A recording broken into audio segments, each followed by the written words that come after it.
Good morning students, मैं पूनम राय। आज के इस वीडियो में सी टेट की होने वाली परीक्षा से संबंधित प्रश्न इसमें लिए गए हैं। लैंग्वेज 2, क्योंकि जो आपका सी टेट का प्रश्न पत्र आता है उसमें 150 प्रश्न होते हैं और 5 खंड होते हैं। प्रत्येक खंड में 30 प्रश्न होते हैं। इनमें से 3 खंड माने पहला, दूसरा, तीसरा। पहला खंड होता है बाल विकास और शिक्षा शास्त्र, दूसरा खंड होता है गणित और तीसरा खंड होता है पर्यावरण अध्ययन से संबंधित। ये तीनों भाग में 30-30 नंबर के प्रश्न होते हैं। चौथा और पांचवा भाग लैंग्वेज के लिए होता है। जिसने लैंग्वेज 1 हिंदी के लिए चुना है वो लैंग्वेज 1 की हिंदी करेगा, और जिसने लैंग्वेज 2 हिंदी चुना है वो लैंग्वेज 2 के लिए यानी पांचवें भाग की हिंदी करेगा। तो इससे पहले वाले वीडियो में लैंग्वेज 1 वाला हम लोगों ने प्रश्न सॉल्व किया था। आज हम लोग लैंग्वेज 2 का प्रश्न देखेंगे कि किस तरह से पूछता है। इसमें अनुच्छेद दिया हुआ है। नीचे दिए गए अनुच्छेद को पढ़कर पूछे गए प्रश्न संख्या 121 से 150 के सही सबसे उपयुक्त उत्तर वाले विकल्प को चुनिए।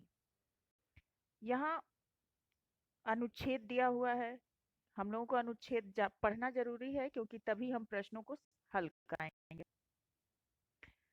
हैवल घाटी के ग्रामवासियों ने चीड़ के पेड़ों के हो रहे विनाश के विरुद्ध जुलूस निकालने घास चारा लेने जा रही महिलाओं ने इन पेड़ों से लीसा टपकाने के लिए लगाए गए लोहे निकाल दिए और उनके स्थान पर मिट्टी की मरहम पट्टी कर दी। महिलाओं ने पेड़ों का रक्षा बंधन भी किया। आरंभ से ही लगा कि वृक्ष बचाने में महिलाएं आगे आएंगी। वन काटने का सबसे अधिक कष्ट उन्हीं को उठाना पड़ता, क्योंकि घास चारा लाने के लिए उन्हें अधिक दूर जाना पड़ता। कठिन स्थानों से घास चारा एकत्रित करने में कई बार उन्हें बहुत चोट लग जाती। वैसे भी पहाड़ी रास्तों पर घास चारे का बोझ लेकर 5-10 किलोमीटर या उससे भी ज्यादा चलना बहुत कठिन हो जाता है, और इस आंदोलन की बात ऊंचे अधिकारियों तक पहुंची तो उन्हें लीसा प्राप्त करने के तौर तरीकों की जांच करवानी पड़ी। जांच से यह स्पष्ट हुआ कि बहुत अधिक लीसा निकालने के लालच में चीड़ के पेड़ को बहुत नुकसान हुआ है। इन अनुचित तरीकों पर रोक लगी। चीड़ के घायल पेड़ों को आराम मिला, एक नया जीवन मिला। पर तभी खबर मिली कि इस इलाके के बहुत से पेड़ों की कटाई के लिए नीलाम किया जा रहा है। लोगों ने पहले तो अधिकारियों को ज्ञापन दिया। जहां पहले से ही घास चारे का संकट है, वहां जब अधिकारियों ने ग्रामवासियों की मांग पर ध्यान न देते हुए नरेंद्र नगर में नीलामी की घोषणा कर दी, तो गांववासी जुलूस बनाकर वहां नीलामी का विरोध करने पहुंच गए। वहां एकत्र ठेकेदारों ने हैवल घाटी की महिलाओं ने कहा कि आप इन पेड़ों को काटकर हमारी रोजी रोटी मत छीनो। पेड़ कटने से वहां बाढ़ व भूस्खलन का खतरा भी बढ़ जाएगा। कुछ ठेकेदारों ने तो वास्तव में ये बात मानी, और कुछ अन्य ठेकेदारों ने अद्वानी और सलेत के जंगल को खरीद लिया। ये हमारा अनुच्छेद था। अब इसमें प्रश्न पूछ रहा है, हैवल घाटी में किन पेड़ों के होने वाले विनाश के विरुद्ध जुलूस निकाले गए थे। ऑप्शन दिया हुआ है चीड़, पीपल, आम और देवदार। तो जैसा ही हमने शुरू में ही पढ़ा था कि चीड़ के पेड़ों के विनाश को रोकने के लिए हमारा सही ऑप्शन हो जाएगा पहला वाला, चीड़। अगला है, महिलाओं ने पेड़ों का रक्षा बंधन क्यों किया? ऑप्शन दिया हुआ है, पेड़ों को सुंदर बनाने के लिए, उनकी मरहम पट्टी करने के लिए, पेड़ों को बचाने के लिए, या यह उस घाटी की रस्म थी। तो महिलाओं ने पेड़ों का रक्षा बंधन इसलिए किया क्योंकि वे पेड़ों को बचाना चाहती थी। तो हमारा तीसरा वाला ऑप्शन सही होगा, पेड़ों को बचाने के लिए। अगला है, वन काटने का सबसे अधिक कष्ट महिलाओं को क्यों उठाना पड़ता? ऑप्शन दिया हुआ है, उन्हें चारा लाने के लिए दूर जाना पड़ता, उन्हें वनों की घनी छाया नहीं मिलती, उन्हें वनों से लीसा नहीं मिलता, और केवल उन्हें ही वन से प्रेम था। इसमें महिलाओं को कष्ट क्या था? महिलाओं को कष्ट ये था कि उन्हें चारा लाने के लिए बहुत दूर जाना पड़ता था। हमारा पहला वाला ऑप्शन सही होगा, क्योंकि उन्हें छाया से भी उस समय मतलब नहीं था, लीसा से भी मतलब नहीं था, और केवल उन्हें ही प्रेम था, ऐसा कुछ नहीं था। उनको कष्ट ये था कि चारा लाने के लिए उन्हें दूर जाना पड़ता था। अगला है, चीड़ के पेड़ों को किससे बहुत नुकसान हो रहा था? ऑप्शन दिया हुआ है, अधिक घास चारा लाने से, बहुत अधिक लीसा निकालने से, कुछ ठेकेदारों से, या बहुत ऊंचे अधिकारियों से। तो पेड़ को नुकसान हो रहा था। अभी हमने जो अनुच्छेद पढ़ा उसमें लीसा निकालने की बात हो रही थी, जिससे पेड़ों को नुकसान हो रहा था, और इसीलिए सारा आंदोलन था। तो यही हमारा सही ऑप्शन होगा कि जो बहुत अधिक लीसा निकालने के कारण। ये दूसरा वाला ऑप्शन सही है। अगला प्रश्न है, पेड़ काटने से किसका खतरा बढ़ जाएगा? भूस्खलन और बाढ़ का, भूस्खलन और लकड़ी का, लकड़ी और चारे का, तथा बाढ़ और लकड़ी का। इसमें जो सही ऑप्शन है, ये साधारण सी बात है कि पेड़ कटने से बाढ़ का खतरा भी बढ़ता है, और भूस्खलन यानी कि भूमि कटाव जो है वो भी बढ़ता है। तो ये हमारा पहला वाला ऑप्शन सही है। अगला प्रश्न है, रोजी रोटी शब्द है किस प्रकार का? सर्वनाम, विशेषण, शब्द युग्म, या संज्ञा? रोजी रोटी, इसके बीच में योजक चिन्ह है, और ऑप्शन दिया हुआ है सर्वनाम, विशेषण, शब्द युग्म और संज्ञा। तो योजक चिन्ह जहां दिया रहता है वो होता है शब्द युग्म। शब्द युग्म, युग्म का अर्थ होता है जोड़ा, और शब्द युग्म मतलब शब्दों का जोड़ा। ये एक साथ आते हैं। शब्द युग्म कई प्रकार के होते हैं, समानार्थी, विलोमार्थी, या एक ही प्रकार की, या फिर सार्थक और निरर्थक। जैसे रोटी वोटी, ये भी युग्म शब्द होता है। ऊंच नीच, ये भी युग्म शब्द होता है। तो यहाँ जो रोजी रोटी है, ये शब्द हमारा युग्म शब्द है, यानी तीसरा वाला ऑप्शन सही है। अगला प्रश्न है, कुछ ठेकेदारों ने तो वास्तव में बात मानी। वाक्य में निपात क्या है? निपात वह शब्द होता है जो किसी शब्द विशेष पर जोर डालता है।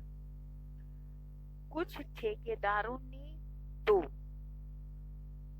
वास्तव में बात मानी। तो यहाँ तो जो है वो ठेकेदारों को विशेष बल दे रहा है, यही निपात भी है। तो दूसरा वाला ऑप्शन हमारा सही है। अगला है, नीचे दिए गए प्रश्न संख्या 128 से 42 के सही सबसे उपयुक्त उत्तर वाले विकल्प को चुनिए।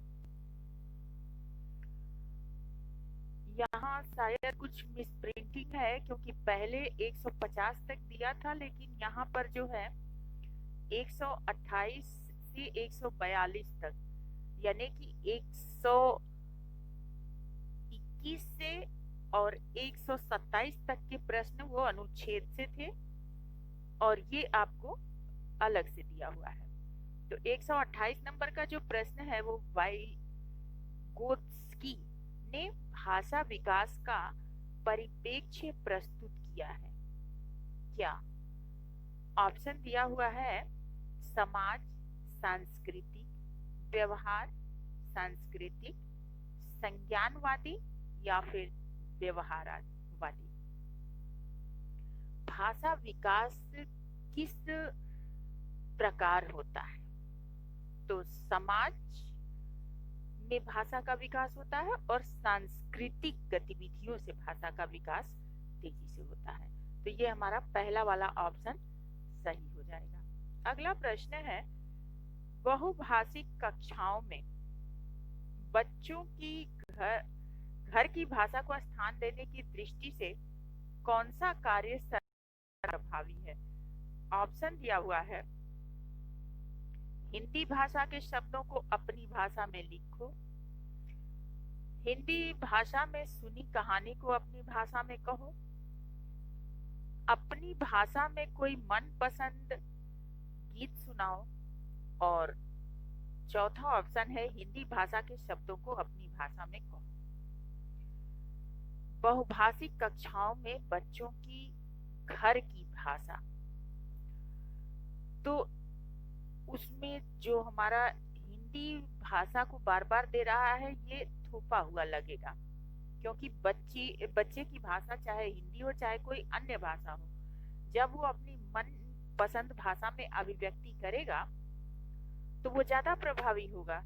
तो जाहिर सी बात है यहाँ तीसरा वाला ऑप्शन हमारा सही हो रहा है, अपनी भाषा में अपनी पसंद का कोई गीत सुनाओ। अगला प्रश्न है, कक्षा 5 के बच्चों की हिंदी भाषा का आकलन करने में कौन सा प्रश्न सर्वाधिक उपयोगी है? कक्षा 5 के बच्चों की हिंदी भाषा का आकलन करने में, तो यहाँ प्रश्न दिया हुआ है कि झूरी के बैलों के नाम बताइए, गया कैसा व्यक्ति था, हीरा समझदार था या मोती, और क्यों, झूरी के कितने बैल थे? तो जब 5 का बच्चा है और वो कहानी पढ़ेगा तो झूरी के बैलों का नाम बताना कुछ कठिन नहीं होगा। गया कैसा व्यक्ति था ये भी उसके आधार पर बता देगा, झूरी के कितने बैल हैं वो भी काउंटिंग वो आसानी से बता देगा, लेकिन हीरा समझदार है या मोती समझदार है और क्यों समझदार कहा जाए उसको, तो ये चीज बताने में बच्चे को सोचना पड़ेगा, और यही सर्वाधिक महत्वपूर्ण प्रश्न होगा उसके हिंदी भाषा के आकलन का, क्योंकि वो समझ के उत्तर देगा। तो ये तीसरा वाला ऑप्शन हमारा सही हो जाएगा।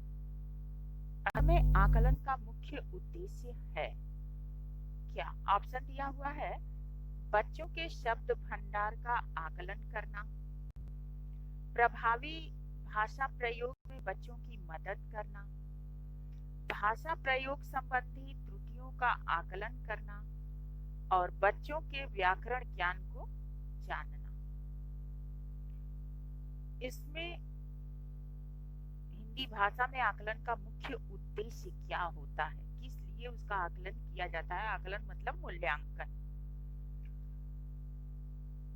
इसमें सही ऑप्शन होगा कि प्रभावी भाषा प्रयोग में बच्चे की मदद करना, क्योंकि वो त्रुटि करेगा तो उसको सुधार आ जाएगा, जिससे उसकी भाषा प्रभावी हो जाएगी। तो ये दूसरा वाला ऑप्शन हमारा सही हो रहा है। अगला है, तीसरी कक्षा का मोहित अक्सर पढ़ते समय शब्दों की पुनरावृत्ति करता है, आप उसके पठन के बारे में क्या कहेंगे? वो क्यों पुनरावृत्ति करता होगा? ऑप्शन दिया है उसे पढ़ने में बहुत कठिनाई होती है, वह अर्थ की खोज में पुनरावृत्ति करता है, उसे शब्द पढ़ने में कठिनाई होती है, और चौथा ऑप्शन है उसे पढ़ना नहीं आता। इनमें से सही ऑप्शन क्या है? रोहित तीसरी कक्षा का विद्यार्थी है। तो जाहिर सी बात है वो पढ़ तो लेता है, लेकिन शब्दों की पुनरावृत्ति वो क्यों करेगा? क्योंकि उसके अर्थ को जानने का प्रयास करता है, इसलिए वो उसकी पुनरावृत्ति करता है। तो यहाँ हमारा दूसरा वाला ऑप्शन सही हो जाएगा, वह अर्थ की खोज में पुनरावृत्ति करता है। अगला है, भाषा सीखने की प्रक्रिया में सबसे कम महत्वपूर्ण है क्या? भाषा का आकलन, भाषा शिक्षण की पद्धति, भाषा का परिवेश, या फिर भाषा की पाठ्य पुस्तक। जो भाषा सीखने में, कोई बच्चा भाषा सीखना चाहता है तो भाषा का आकलन, भाषा शिक्षण की पद्धति और भाषा का परिवेश, इनसे बच्चे का विकास तेजी से होता है। भाषा की पुस्तक जो है वो कोई भी हो सकती है। तो ये सबसे कम महत्वपूर्ण है, यानी हमारा चौथा वाला ऑप्शन सही हो रहा है। अगला प्रश्न है, भाषा शिक्षक के लिए यह जरूरी है कि वे भारतीय भाषाओं की, और यहाँ एक शब्द फील करना है, को स्वीकार करें और समृद्ध साहित्य को, यहाँ एक और शब्द फील करना है, की दृष्टि से देखें। और यहाँ जो हमारा ऑप्शन दिया हुआ है शब्दों के लिए वो है विषमताओं सराहना, विविधता सराहना, सराहना, विविधता, जटिलताओं और साहित्य। इनमें सही ऑप्शन ढूंढने के लिए हमें क्या करना होगा कि आसानी से मिल जाए? तो जाहिर सी बात है कि पहले खाली स्थान को हम भर के देखेंगे कि वहाँ कौन सा भाषा की विषमताओं को स्वीकार करे। भाषा में विषमता है कहाँ? विविधता, ये सही ऑप्शन लग रहा है, क्योंकि भारत में भाषाओं की विविधता है और इन विविधताओं को स्वीकार करने से ही भाषा समृद्ध होती है। तो हमारा ये दूसरा वाला ऑप्शन सही हो जा रहा है। पूरा वाक्य हमारा हो जाएगा, भाषाओं की विविधता को स्वीकार करें और समृद्ध साहित्य को सराहना की दृष्टि से देखें। ये पूरा सही वाक्य हो जाएगा। तो यहाँ दूसरा ऑप्शन हमारा सही हो जा रहा है। अगला प्रश्न है, पहली कक्षा के बच्चों के साथ कविता गायन के बाद आप क्या, इन ऑप्शन में जो सबसे सही ऑप्शन होगा वो कौन सा होगा? बच्चों से कविता आधारित प्रश्न पूछेंगे एक बार कविता सुनाने के बाद, तो उसके लिए ये कठिन होगा। कविता में से 5 शब्द उसे तुरंत बताने के लिए कहेंगे, वो भी उसके लिए कठिन होगा। और यदि बच्चे से कहेंगे कि जो कविता अभी सुनी उसको सुनाओ, तो वो भी उसके लिए कठिन होगा। लेकिन अपने कविता सुनाने के बाद यदि बच्चे से ये कहा जाए कि तुम अपनी भाषा में कोई कविता सुनाओ, तो वो आसानी से सुना देगा। तो ये तीसरा वाला ऑप्शन हमारा सही हो रहा है। बच्चों से कहेंगे कि वे अपनी भाषा में अपनी पसंद की कोई कविता सुनाएं। अगला है, प्राथमिक स्तर पर बच्चों में लिखने का कौशल इस सीमा तक हो कि वे, ऑप्शन दिया हुआ है यहाँ मिसप्रिंटिंग है, छोटी कहानी लिख सकें। दूसरा ऑप्शन है विभिन्न उद्देश्यों के लिए लिख सकें, मानक वर्तनी में लिख सकें और सुंदर अक्षरों में लिख सकें। तो प्राथमिक स्तर के बच्चे जब लिखेंगे तो उनके लिखावट में उतनी सुंदरता नहीं रह पाएगी और ना ही वो मानक वर्तनी में शुद्ध लिख पाएंगे। छोटी कहानी लिखने में भी उन्हें दिक्कत होगी, लेकिन अगर वो विभिन्न उद्देश्यों के लिए लिखेंगे तो ये चीज उनके लिए आसान रहेगी, यानी कि वो कुछ अशुद्ध वर्तनी में भी, टूटे फूटे अक्षरों में भी और कुछ भी लिख सकते हैं। तो ये दूसरा वाला ऑप्शन हमारा सही होगा। अगला है, हिंदी भाषा के संदर्भ में एक महत्वपूर्ण उद्देश्य है कि व्याकरण के नियमों को याद कर सके, कही या लिखी गई बात आलोचनात्मक दृष्टि से परख सके। तीसरा ऑप्शन है कही या लिखी गई बात को शब्दशः कह सके। और चौथा ऑप्शन है अपना शब्द भंडार विकसित कर सके। इसमें जो हमारा सही ऑप्शन है वो कौन सा होगा? प्राथमिक स्तर के बच्चे व्याकरण के नियमों को पूरी तरह इतना आसानी से समझ नहीं पाते हैं। कही या लिखी गई बात आलोचनात्मक दृष्टि से परख सके। हाँ, ये इसका महत्वपूर्ण उद्देश्य होता है। हिंदी भाषा सीखने का महत्वपूर्ण उद्देश्य होता है कि जो भी बात लिखी गई है उसको वो समीक्षात्मक दृष्टि से समझ सके कि उसमें क्या एक्चुअली कहा गया है। तो दूसरा वाला ऑप्शन हमारा सही है, कही या लिखी गई बात आलोचनात्मक दृष्टि से परख सके। अगला प्रश्न है, प्राथमिक स्तर पर हिंदी भाषा का शिक्षण करते समय आप किस बिंदु पर सर्वाधिक बल देंगे? प्राथमिक स्तर पर हिंदी भाषा शिक्षण मतलब पढ़ाते समय किस बिंदु पर अधिक बल देना चाहिए? ऑप्शन दिया हुआ है हिंदी भाषा की विभिन्न वाक्य संरचनाएं, हिंदी भाषा का सौंदर्य और आंचलिकता, हिंदी भाषा की मानव वर्तनी और हिंदी भाषा के मुहावरे और लोकोक्तियां। वाक्य संरचनाएं प्राथमिक स्तर पर नहीं हो पाएगा। हिंदी भाषा का सौंदर्य और आंचलिकता, आंचलिकता मतलब क्षेत्रीय भाषाएं, तो ये बच्चा जो अपनी भाषा बोलता है उसको आसानी से वो समझ पाएगा। तो हिंदी भाषा का सौंदर्य और आंचलिकता, यही हमारा सही ऑप्शन होगा, दूसरा वाला। अगला है,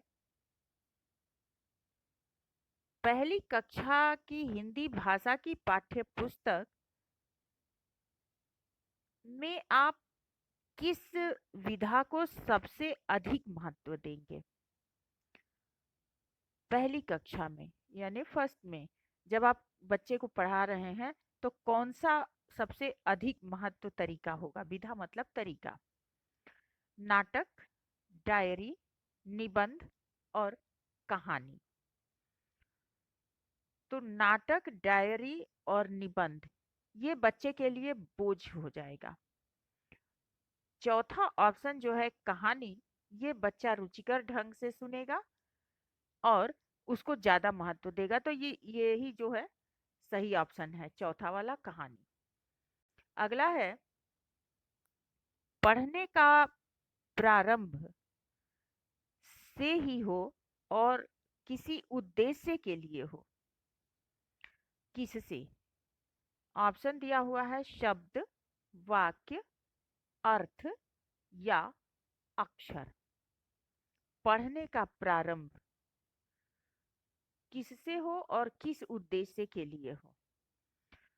तो जब हम पढ़ाते हैं बच्चे को तो उसमें क्या शब्दों का कोई विशेष महत्व नहीं रहेगा, क्योंकि अगर हम बच्चे को सेब लिख के बताएं या दिखाएं तो उससे उसका कुछ समझ बढ़ेगा नहीं।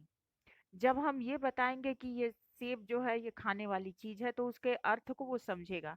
तो जो हमारा सही ऑप्शन है वो तीसरा वाला है, यानी कि पढ़ने का प्रारंभ अर्थ से होना चाहिए और इसके अर्थ को समझने के उद्देश्य के ही होना चाहिए। तीसरा ऑप्शन सही है। अगला प्रश्न है, भाषा अर्जित करने में कौन सा कथन उचित नहीं है? ऑप्शन दिया हुआ है, यह एक स्वाभाविक प्रक्रिया है, बच्चे भाषा के नियमों को आत्मसात करते हैं, बच्चों को नियम बनाना सिखाया जाता है और यह एक सहज प्रक्रिया है। भाषा अर्जित करने के संदर्भ में कौन सा कथन उचित नहीं है। तो बच्चे आत्मसात करते हैं, ये तो सही है। और सीखना एक स्वाभाविक प्रक्रिया है, ये भी सही है। इसमें बच्चों को नियम बनाना नहीं सिखाया जाता, उन्हें आत्मसात करना सिखाया जाता है। तो ये तीसरा वाला ऑप्शन हमारा सही है। अगला प्रश्न है, लिखना सीखने में सबसे अधिक महत्वपूर्ण है। ऑप्शन दिया हुआ है, शब्द ज्ञान, वाक्य रचना, अर्थ की अभिव्यक्ति, या फिर अक्षर ज्ञान। जब बच्चा लिखना शुरू करता है तो शब्द ज्ञान, वाक्य रचना और अक्षर ज्ञान ये एक सीमा तक उस पे काम करता है। अगर बच्चे के समझ में आ जाएगा तभी बाकी तीनों उसको एक काम में आएंगे। यानी कि तीसरा वाला ऑप्शन हमारा सही है कि अर्थ की अभिव्यक्ति जब हो जाएगी तो वो उसको सही ढंग से लिख पाएगा। इससे आगे के प्रश्नों को हल करने के लिए एक और अनुच्छेद पढ़ना है। नीचे दिए गए अनुच्छेद को पूछे गए प्रश्नों, प्रश्न संख्या 143 से 150 के सही सबसे उपयुक्त उत्तर चुनिए या विकल्प चुनिए। इसमें बच्चों की दुनिया में कोई लड़ाई नहीं होती, उनके लिए दुनिया है और वे इस दुनिया में आना चाहते हैं। उन्हें यह सुनना अच्छा नहीं लगता कि यह दुनिया इतनी बेकार है, यहाँ करने के लिए कुछ भी नहीं। इससे बचकर कितना दूर भागा जा सकता है? संभवतः सबसे महत्वपूर्ण बात यह है कि न्यू लिटिल स्कूल के शिक्षक खुले और सच्चे हैं, अर्थात ये लोग उन सभी विषयों पर बात करने के लिए तैयार रहते हैं जिन पर बच्चे बात करना चाहते हैं। वे अपने सच्चे विचार प्रकट करते हैं और कोई बात अगर जानते हैं तो स्वीकार कर लेते हैं। ज्यादातर शिक्षकों के साथ ऐसा नहीं है। सर्वेक्षण, अगले प्रश्नों को हल करने के लिए हमें नीचे दिए गए अनुच्छेद को पढ़ना होगा। नीचे दिए गए अनुच्छेद को पढ़कर पूछे गए प्रश्नों, प्रश्न संख्या 143 से 150 के सही सबसे उपयुक्त उत्तर वाले विकल्प को चुनिए। अनुच्छेद है, बच्चों की दुनिया में कोई लड़ाई नहीं होती, उनके लिए दुनिया है और वे इस दुनिया में आना चाहते हैं। बच्चों को यह सुनना अच्छा नहीं लगता कि यह दुनिया इतनी बेकार है, यहाँ करने के काबिल कुछ भी नहीं है और इससे बचकर कितना दूर भागा जा सकता है। संभवतः सबसे महत्वपूर्ण बात यह है कि न्यू लिटिल स्कूल के शिक्षक खुले और सच्चे हैं, अर्थात ये लोग उन सभी विषयों पर बात करने के लिए तत्पर रहते हैं जिन पर बच्चे बात करना चाहते हैं।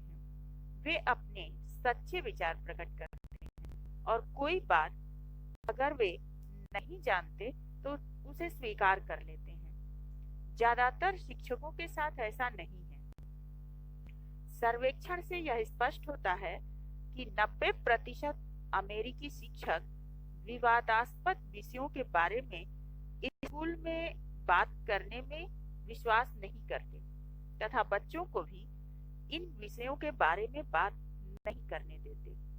हालांकि वे जानते हैं कि बच्चों की इन विषयों में सबसे अधिक रुचि होती है, इसलिए पारंपरिक स्कूलों में बच्चे ज्यादा बात नहीं कर सकते और जब करते भी तब वे जो चाहते हैं वह बात नहीं कर सकते और ईमानदारी से नहीं कर सकते। इसके अलावा शिक्षकों को प्रशिक्षण में बार बार ये सिखाया जाता है कि अपनी अज्ञानता अनिश्चय और उलझन को वे कभी स्वीकार न करें। सबसे अहम बात यह है कि उनमें कूट कर यह भरा जाता है कि छात्रों से एक पेशेवर दूरी रखें और अपनी व्यक्तिगत जिंदगी और भावनाओं के बारे में कभी भी खुलकर बात नहीं करें। लेकिन यही वे बातें हैं जिनमें बच्चों की सबसे ज्यादा जिज्ञासा होती है, क्योंकि इसी से वे महसूस करते हैं कि बड़ा होना क्या होता है। अब जो प्रश्न दिए हुए हैं, न्यू लिटिल स्कूल के शिक्षक खुले और सच्चे हैं में खुले का अर्थ है, ऑप्शन दिया हुआ है, बिना दुराव छिपाव के बात करना, व्यापक रूप से सोचने वाले, खुले तौर पर काम करने वाले और बहुत खुले स्थान में रहना। तो खुले का अर्थ है बिना दुराव छिपाव के बात करना। यह हमारा पहला वाला ऑप्शन सही हो रहा है। अगला प्रश्न है, अमेरिकी शिक्षकों के बारे में कौन सी बात सही है? वे बच्चों को सभी तरह की बात करने देते हैं। वे बच्चों के साथ सभी तरह की बात नहीं करते। वे बच्चों के साथ रोचक विषयों के बारे में बात करते हैं और वे बच्चों के साथ सभी तरह की बात करते हैं। तो जो सही ऑप्शन है, अभी हमने अनुच्छेद में पढ़ा कि अमेरिकी शिक्षक बच्चों के साथ सभी तरह की बातें नहीं करते। ये दूसरा वाला ऑप्शन हमारा सही है। अगला प्रश्न है, शिक्षकों को प्रशिक्षण में यह सिखाया जाता है, शिक्षकों को प्रशिक्षण में यह सिखाया जाता है कि, ऑप्शन दिया हुआ है, वे यह स्वीकार करें कि वे उलझे हुए हैं, वे यह स्वीकार न करें कि उन्हें ज्ञान नहीं है, वे यह स्वीकार न करें कि वे शिक्षक हैं और वे यह स्वीकार करें कि वे अज्ञानी हैं। तो अनुच्छेद के अनुसार शिक्षकों को यह सिखाया जाता है कि किसी भी परिस्थिति में वे यह स्वीकार न करें कि उन्हें ज्ञान नहीं है। ये दूसरा ऑप्शन सही है। अगला प्रश्न है, बच्चों की सबसे ज्यादा जिज्ञासा किस बात में है? ऑप्शन दिया हुआ है, शिक्षकों की अज्ञानता में, शिक्षकों के प्रशिक्षण में, शिक्षकों की उलझनों में और शिक्षकों के निजी जीवन में। तो यहाँ जो सही ऑप्शन होगा, क्योंकि यहाँ शिक्षकों को यही सिखाया जाता है कि वे अपने निजी जीवन की बातें बच्चों से ना करें और बच्चों की जिज्ञासा सबसे ज्यादा वही चीज में होती है जिसको उनसे छिपाया जाता है। तो यहाँ चौथा वाला ऑप्शन हमारा सही हो जाएगा, शिक्षकों के निजी जीवन में बच्चों की जिज्ञासा होती है। अगला प्रश्न है, पारंपरिक स्कूलों के बारे में कौन सा कथन सही नहीं है? पारंपरिक स्कूलों में बच्चे ज्यादा बात कर सकते हैं। पारंपरिक स्कूलों में बच्चे मनपसंद बात नहीं कर सकते। पारंपरिक स्कूलों में बच्चे ईमानदारी से बात नहीं कर सकते और पारंपरिक स्कूलों में बच्चे ज्यादा बात नहीं कर सकते। तो पारंपरिक स्कूलों के बारे में कौन सा कथन सही है?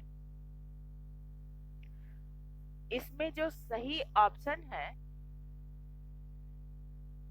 वो होगा कि पारंपरिक स्कूलों में बच्चे मनपसंद बात नहीं कर सकते, क्योंकि अनुच्छेद में इसी का वर्णन है। तो ये दूसरा वाला ऑप्शन सही है। अगला प्रश्न है, बच्चों की दुनिया में कोई लड़ाई नहीं होती, इस वाक्य से क्या तात्पर्य है? ऑप्शन दिया हुआ है, बच्चों की दुनिया में प्रेम है, बच्चों को लड़ाई पसंद नहीं है, बच्चे लड़ाई नहीं करते, या बच्चों की दुनिया में कोई लड़ता नहीं है। बच्चों की दुनिया में कोई लड़ता नहीं है, ऐसा नहीं होता, बच्चे हमेशा लड़ते हैं, लेकिन वे अपनी लड़ाई को बहुत लंबा नहीं खींचते। इन सारे में जो सबसे सही वाक्य है वो है, बच्चों को दुनिया से प्रेम होता है, वे हर चीज में सकारात्मक दृष्टिकोण रखते हैं। तो ये पहला वाला ऑप्शन हमारा सही है। अगला प्रश्न है, विचार शब्द में इक प्रत्यय लगाने से शब्द बनेगा, कौन सा? ऑप्शन दिया हुआ है, विचारिक, वैचारिक, विचारिक और वैचारिक। तो इक प्रत्यय जब हम लगाएंगे तो इसमें विचार और इक ये प्रत्यय होता है, लेकिन जब हम ये एक शब्द बनाएंगे तो बन जाएगा वैचारिक। ये हमारा चौथा वाला ऑप्शन सही है। अगला है, ईमानदारी शब्द है किस प्रकार का? व्यक्ति